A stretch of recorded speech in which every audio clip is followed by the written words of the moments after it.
Montana Territory, 1874. The snow had started to fall the day Helena Granger married Cyrus Black.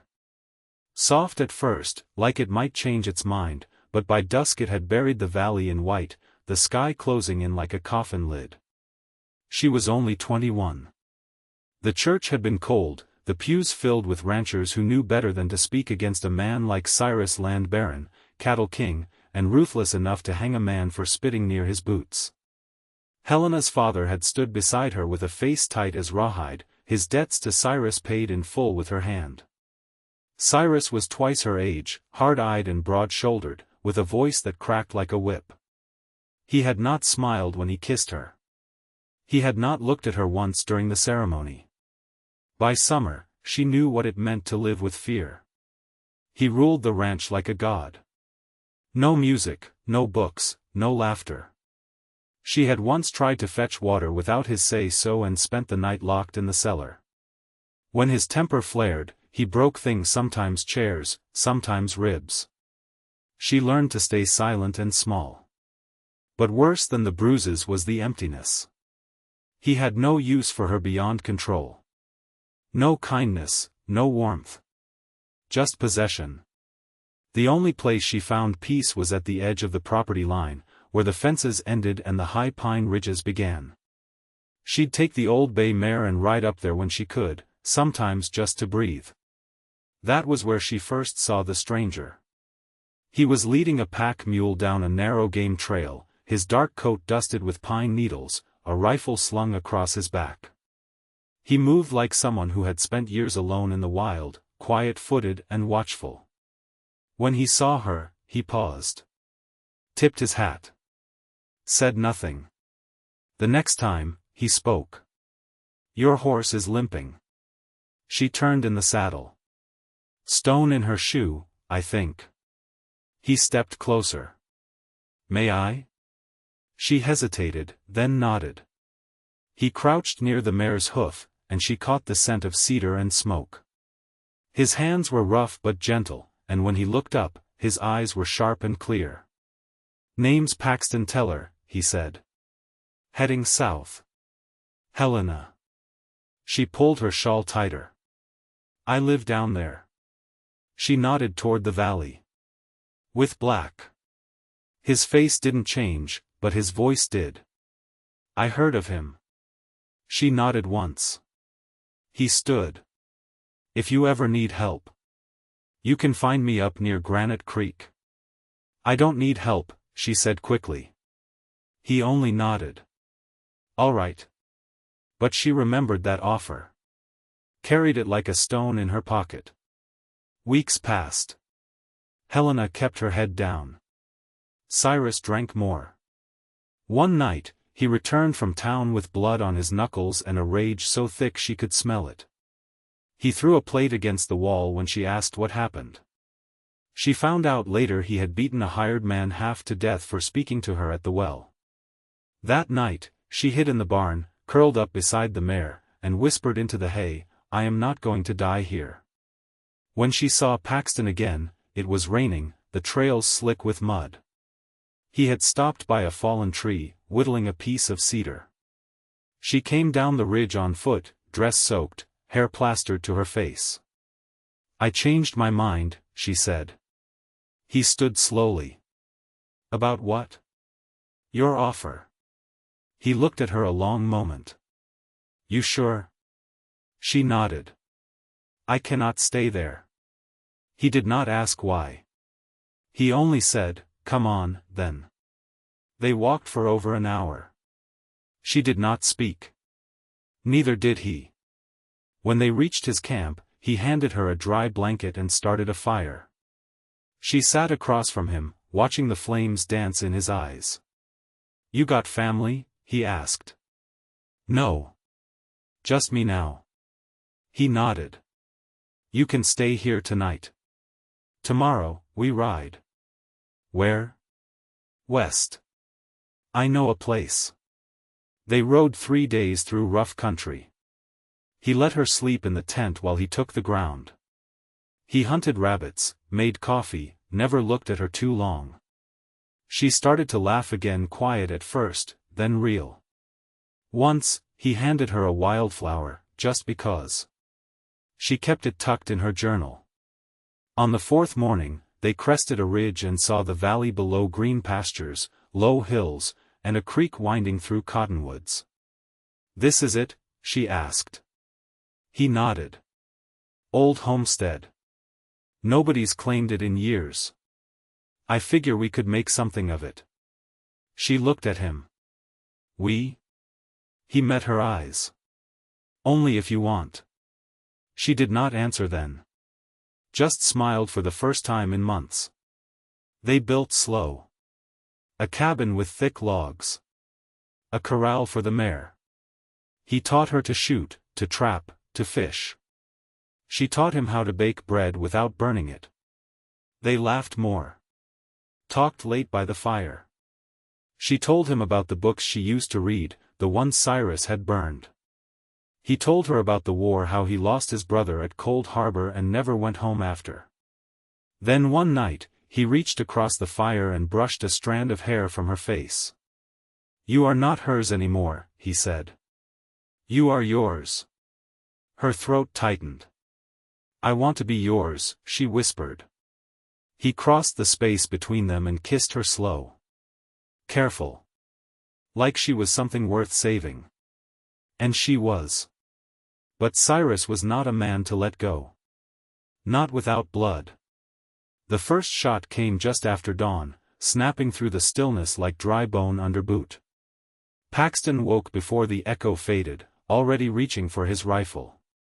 Helena crouched low near the hearth, her eyes wide but steady. He held up a hand, motioning for silence, then slid out the door barefoot, moving like a shadow across the frost-hardened ground. A second shot rang out farther off this time, not meant to hit, just warn. They didn't speak until he returned, his coat damp with creek water, boots dark with mud. "Two riders," he said, setting the rifle within reach. "They're watching from the ridge above the cottonwoods. Haven't come closer yet." Her voice came low. "He sent them. I reckon." She stood, pulled on her shawl. "Then he knows where we are." He didn't answer right away. Then, not for certain. Could have heard rumor. Could be guessing. She moved to the window, the glass faint with condensation. "What do we do?" "We live like we're meant to." He paused. "But I'm not letting him take you back. That won't happen." Her fingers tightened around the sill, knuckles pale. "He doesn't want me back. He just wants to prove he can still reach me."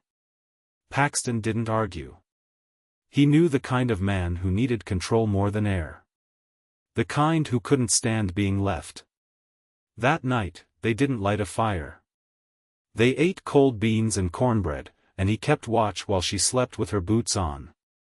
When morning came, no riders showed. By afternoon, the snow melted off the north hill and Paxton saddled the mule. "I'm going to town," he said. "Supplies are low. And I want word on who's been asking after us." Helena stood holding the fence rail, sleeves rolled from hauling water. Her voice was quiet.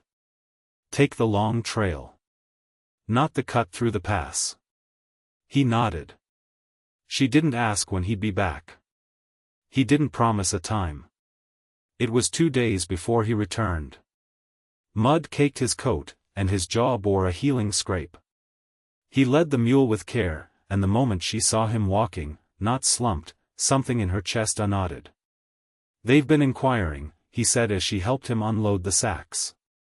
"Cyrus hired a tracker out of Fort Benton. Big man, Sioux blood, goes by Red Tree. Quiet. Efficient. Doesn't ask questions he doesn't need answered." She stopped, one hand on a sack of flour. "You think he'll find us?" Paxton met her eyes. "Yes." She didn't flinch. "Then we prepare."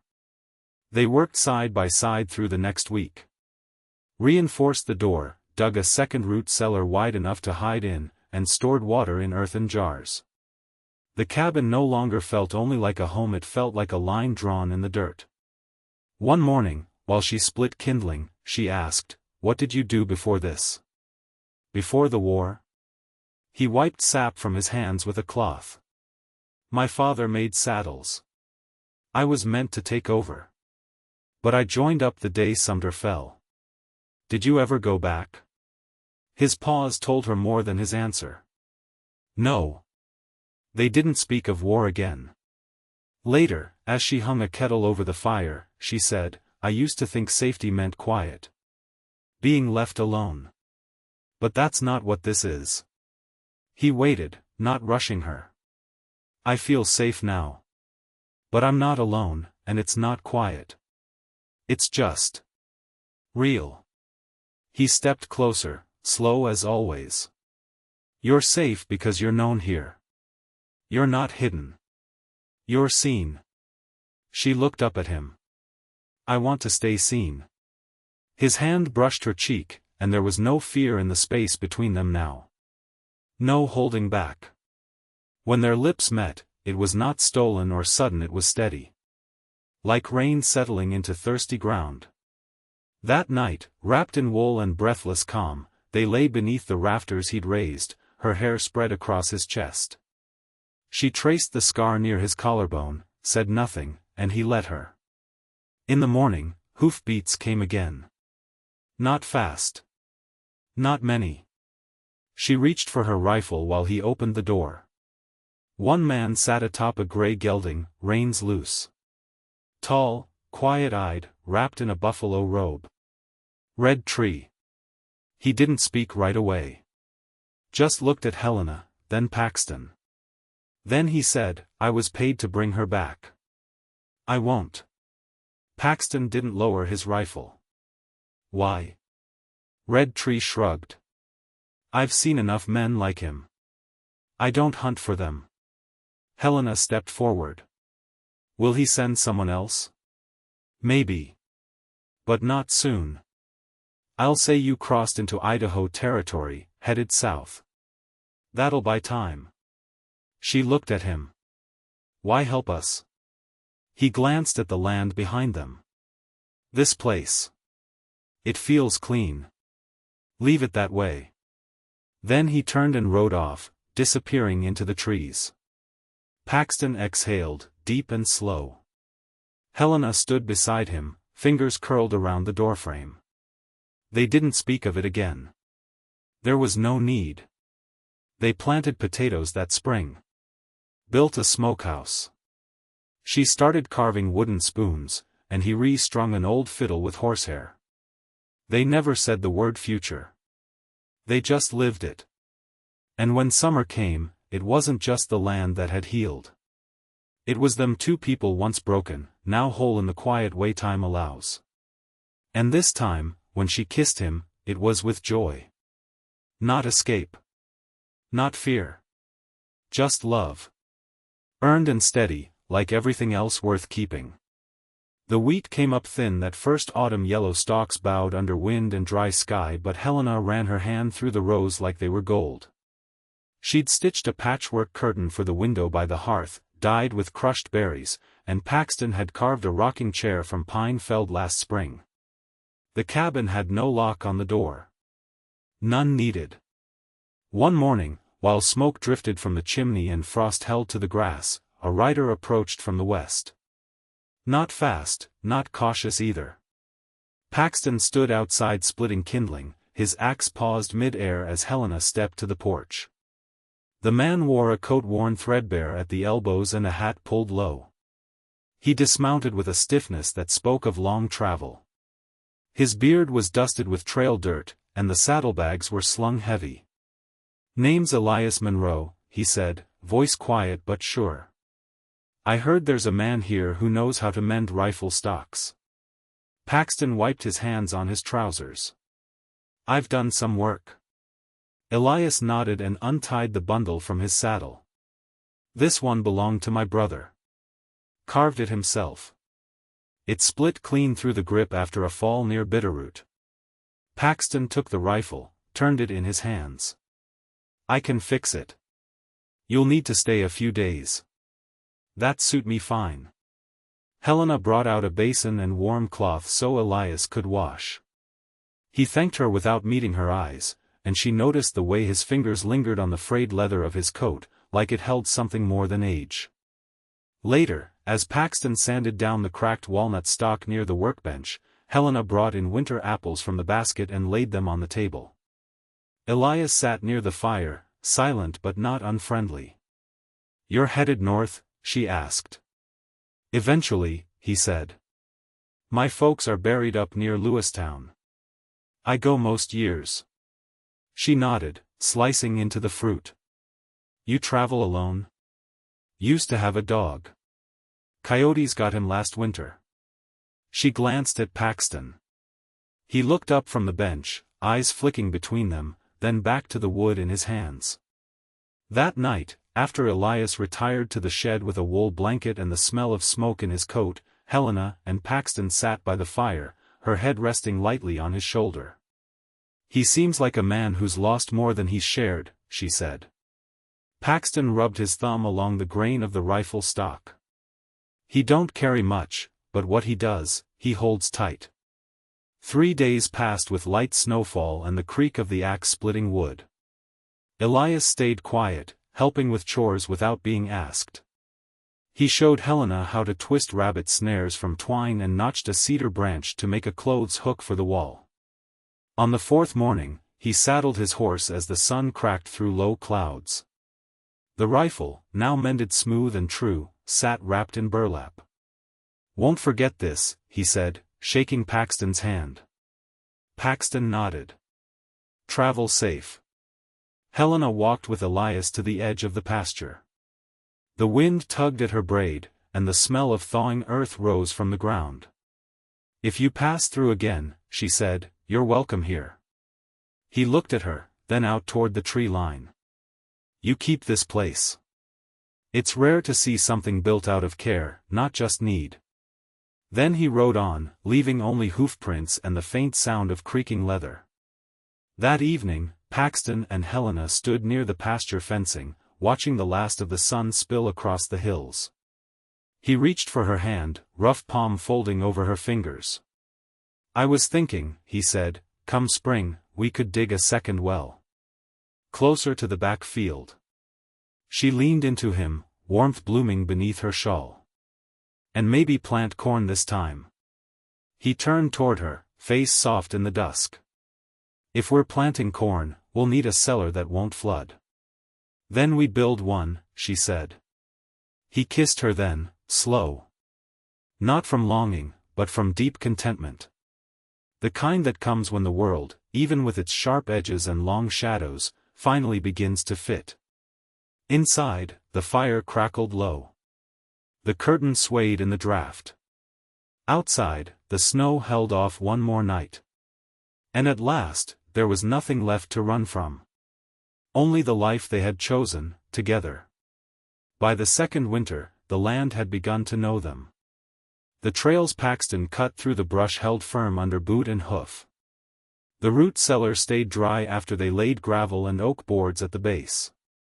Helena's herbs grew in a south-facing box by the window, dried in bunches and hung from the rafters, their scent weaving with smoke and wool and the steady rhythm of their days. The cabin no longer felt borrowed from the edge of wilderness. It had taken them in. One morning, as wind stirred the cattails along the creek, Paxton returned from checking the snare line with a furrow in his brow and a length of torn canvas in his hand. "Found this snagged near the west bend," he said, laying it across the table. "Torn from a saddlebag, maybe. But it's fresh." Helena set down the willow basket she'd been lining with lamb's wool and looked closely. The canvas was stiff with cold, but the fray along one edge was clean ripped, not worn. "Could have been from a trapper?" she asked. "Could have," he said, though his tone said otherwise. They didn't speak of it again that day. Instead, he sharpened the skinning blade, and she stitched a new buckle strap for the mule's tack. But the quiet between them had a shape to it now, watchful, taut. That night, he stood at the window long after she'd banked the fire. The wind had dropped, but the cold hung tight around the eaves. She wrapped her blanket tighter and came to stand beside him. "I'll keep the rifle nearby," he said. She didn't answer, only tucked her hand into his. 3 days later, a rider came down the trail from the north, leading a dun mare heavy with lather. He paused just beyond the paddock, lifting a hand in greeting but not crossing the fence. Paxton stepped out first, rifle slung but not raised. Helena stood behind him, firm-footed. "Name's Declan Ward," the man said. "I'm looking for the Teller homestead. Someone in town mentioned you might be the one." Paxton gave a nod. "Depends who's asking. I'm with the land office out of Helena. Surveying unclaimed parcels along the creek basin. Heard there was a settler out here might have built without filing." Helena's fingers tightened at her side. "We cleared with the office in Bozeman," Paxton said. "Filed under my name, spring of last year. You can check the ledger." "I plan to," Declan said. His voice wasn't hostile, but it had the clipped edge of someone trained to listen more than speak. "You've got any neighbors within a day's ride?"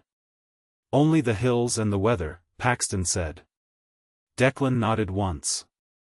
"Mind if I camp down by the bend tonight? Won't trouble you." "You can camp," Paxton said. "But I'll be walking the fence line before dark." Declan didn't argue. He turned the dun mare and rode slow toward the creek. That night, Paxton returned with his hat dusted in pine needles and the rifle cradled loosely at his side. "He's Army," he said. "Boots are standard issue, and there's a Springfield in his bedroll." Helena poured hot water over dried mint and listened. "He's not here for a land ledger." She set the kettle aside. "Then who sent him?" Paxton didn't answer. They kept the lamps low that night. Paxton slept with his rifle within reach, and Helena braided her hair tight before lying down, the air thick with the weight of something unspoken. At first light, Declan was gone. No fire pit. No tracks leading north. Only a faint hollow in the grass where the mare had stood. By noon, Helena found a strip of cloth wedged beneath the west fence post. It bore the mark of a cattle brand she hadn't seen in nearly 2 years, a coiled snake over a broken spur. She didn't show it to Paxton. She didn't need to. Instead, she placed it in the bottom of a tin box beneath the floorboard, beside the ledger from Bozeman and the first letter Paxton had written her, short, misspelled, but careful. He'd handed it to her a week after they arrived, saying only, "In case I ever forget how to say things out loud." She had never needed to read it. She just liked knowing it was there. That evening, he came in with a shallow cut across his forearm, sap still fresh on his sleeves. "Fell clearing a dead birch," he said. Helena fetched the salve without asking. "You'll need the arm for the fence next week." He winced as she cleaned it. "I'll manage." "You always do," she said. He looked at her then, not just in thanks, but with that quiet certainty she'd first seen in the trees above Granite Creek. A man who had already chosen his place in the world and was ready to hold it. "Tell me what you're thinking," she said. "If they come," he said after a moment, "we won't run again." She nodded, the weight of it settling into her chest like the end of a long climb.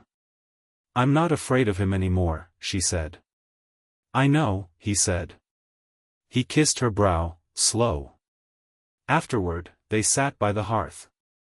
She mended a tear in his shirt, and he stitched a leather strap for the mule's harness. Outside, the wind carried the scent of snow, and somewhere in the hills, a coyote called lonely but distant. When they turned in for the night, the cabin was quiet. The kind of quiet that came not from secrecy, but from knowing exactly where you stood and with whom. The thaw came late that year, held back by wind that carved through the valley like a blade. But when the creek finally broke loose and the willow buds swelled to green, Helena stood barefoot in the soft, wet earth behind the cabin, sleeves rolled and hands sunk into the soil. Paxton came from the shed with a bucket of seed potatoes, pausing when he saw her. She looked up, muddy and sun-warmed, and grinned without a word. He set the bucket down beside her, crouched, and pressed his thumb into the earth beside hers. "We'll lay them shallow this time," she said. "Let the sun do more." He nodded, scooping a handful. "You sure we've enough for 2 rows?" She wiped her brow with the back of her wrist. "I counted. 33. Should be just right." They worked without speaking after that, the hush between them easy and full. When the last hill was patted down and the tools cleaned, Paxton poured water for them both and leaned against the fence rail, watching the light ease across the slope. "I've been thinking about the land east of the creek," he said. "The soil's dark. Could be good for oats." Helena took a slow sip. "We'd need to clear the brush first. I'll start next week." She glanced sideways at him. "You planning to do it alone?" "Not if you're offering." "I'm always offering." He reached for her hand but didn't pull her in, just held it there, between them, palms worn and warm. She leaned her head against his shoulder, and they stood like that until the sky turned lavender. The next morning, a wagon came up the trail, its wheels groaning under a load of lumber and cloth-wrapped bundles. The driver was a short man with tobacco-stained fingers and a voice rough as river gravel. "Delivery from town," he said, hopping down. "Teller cabin, right?" Helena stepped forward, nodding. "That's us." "Who sent it?" The man shrugged. "Said to tell you it was from the Black estate. Executor's orders." "Ain't my business."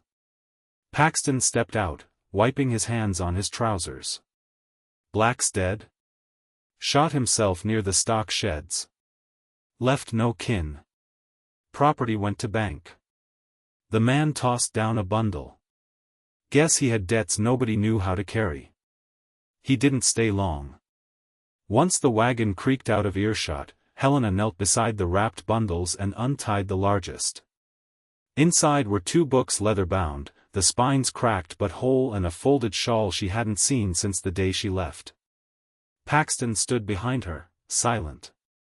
She ran her fingers over the cover of the top book. "He must have had them stored." "I thought they were burned." "Do you want to keep them?" She nodded once. "Not for him. But for me." He helped her bring them inside. That evening, she lit the lamp and read aloud while he carved a coat hook for the front door. Her voice filled the cabin, soft and steady, and when she looked up, he was watching her like she was something he'd built with his own hands. Weeks passed. The oats took root in the eastern field. A neighbor from over the ridge, a man named Kendrick who raised goats, came by and traded a young nanny for 3 sacks of dried apples and Helena's last jar of rosehip jam. She named the goat Agnes. Kendrick's daughter, a girl of about 9, returned the next week with a blue-checked bonnet and a shy smile. Helena showed her how to steep willow bark for tea, and Paxton let her pet the mule if she stayed quiet. When they were alone again, Paxton traced a mark on the edge of the doorframe. "We ought to build another room," he said. "If ever there's more feet running through here." Helena folded the bonnet and set it on the shelf.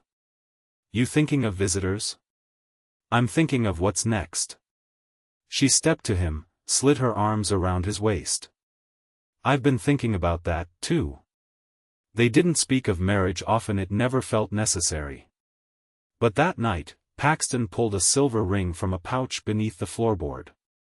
Simple, smooth, with a faint etching of pine needles on the inside.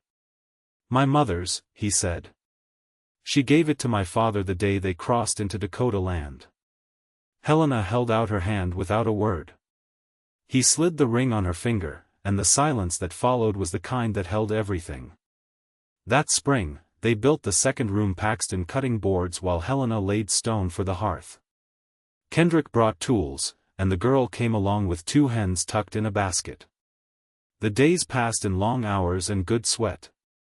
At night, they washed in the creek and watched the moon rise through the trees. By the end of summer, the room was finished. She filled it with woven rugs and dried lavender, a cradle Paxton carved from hickory, and a shelf already waiting for more books. One evening, as the sun settled behind the ridge, Helena stood at the open door, resting her hand on the curve of her belly. Paxton came up behind her, wrapping his arms around her middle, resting his chin on her shoulder. "You all right?" he asked. She nodded. "Just thinking how far we've come."